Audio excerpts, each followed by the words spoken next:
Сәлеметсіңдер ме білім алушылар? Бүгінгі сабағымызға қош келдіңдер. Бүгінгі сабағымыз қазақ тілі мен әдебиеті пәні 8-ші сынып. Сабақтың тақырыбы нәтиже сабақ. Пән мұғалімі Оспанова Назира Тұрлыбекқызы. Бүгінгі сабақтың оқу мақсатына назар аударыңдар. Тақырып бойынша бірнеше мәтінде көтерілген мәселелерді салыстыра отырып баға беру. Бөлшектік сан есімдерді жазба, ауызша жұмыстарда орынды қолдану. Олай болса, балалар, сендерге ұсынатын бейне жазбам бар. Бейне жазбаны мұқият тамашалаңыздар. Биыл Хомның отбасында егіс артылды.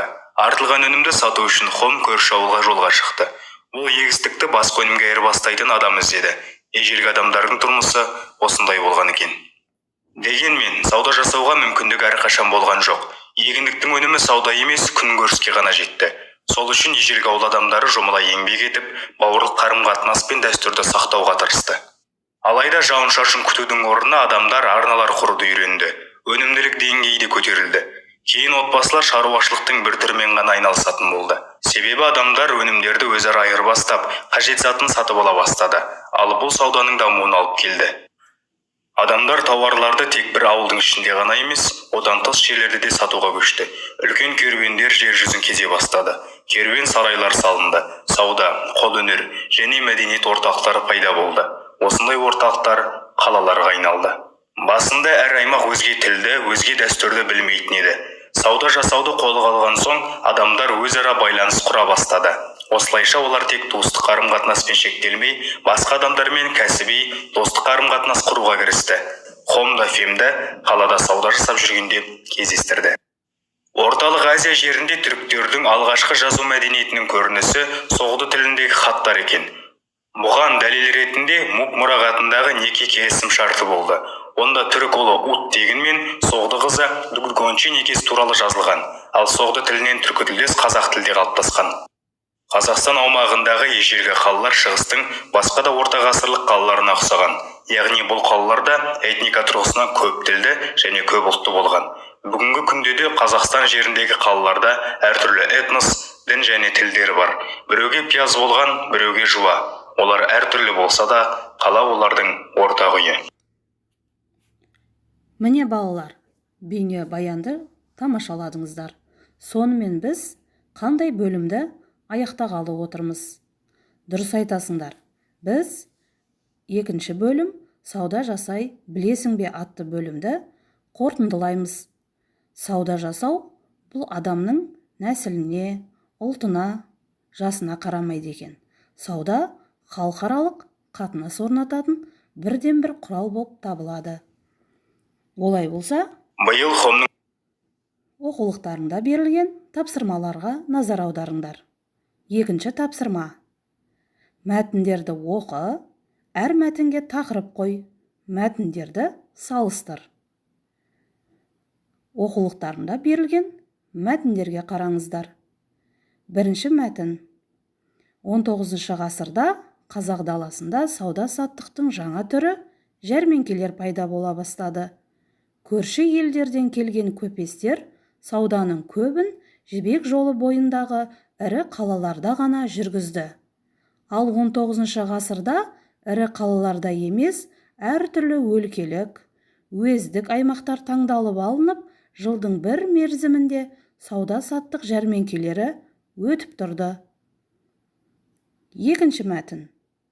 Қарқара жәрмеңкесі ресми ашылғанға дейін саудагерлердің жыл сайын базар ұйымдастыратын жері еді.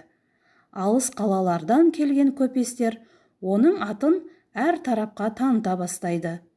Жәрмеңке ресми түрде 1893 жылы 29 наурызда ашылады. Жәрмеңкелер қазақ даласына сауда капиталының енуіне қолайлы жағдай жасады. Орта Азиялық Бұқар, Ташкент және Тобыл, Том, Қазан қалаларынан тауарлар әкелініп, сауда кең дамыды. Ресей мен Орта Азия хандықтарындағы сауда қатынастарының бір қалыпқа түспеуі қазақ жерінің транзиттік сауда көпірі ретінде рөлін арттырды. Келесі мәтін.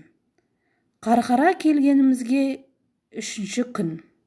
Үйден шықсақ, оңтүстікте Қарқараның асқар алатауы көрінеді.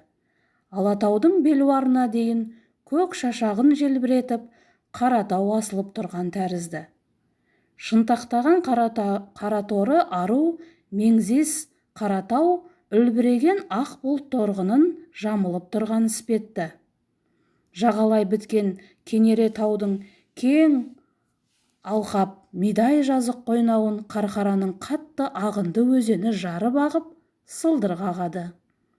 Ағаш шымы аралас, қиқы-жиқы қаланың қақ ортасында, жәрмеңке мекемесінің жанындағы биік ағаш басында қызыл ту желбірейді. Жәрмеңке тараған.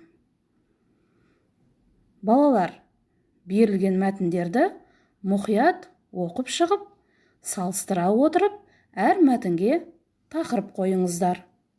Іске сәт, балалар. Келесі тапсырма.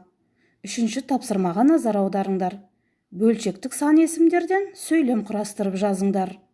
Берілген бөлшектік сан есімдер: 10-нан 1, ширек ғасыр, 1,5, 2,5, 3-тен 1, 4-тен 2. Іске сәт, балалар. Келесі 5-ші тапсырма.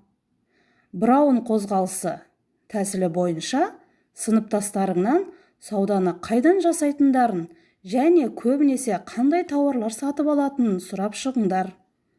Алынған жауаптар бойынша кестені толтырып сараптама жасаңдар. Мұқият болыңдар, балалар. Келесі тапсырма 6-шы тапсырмаға назар аударыңдар. Көп нүктенің орнына қажетті сөзді қойып, көшіріп жазыңдар. Мұқият болыңдар. Сонымен, балалар, бүгінгі нәтиже сабағымды қорытындылаймын. Білгенге маржан.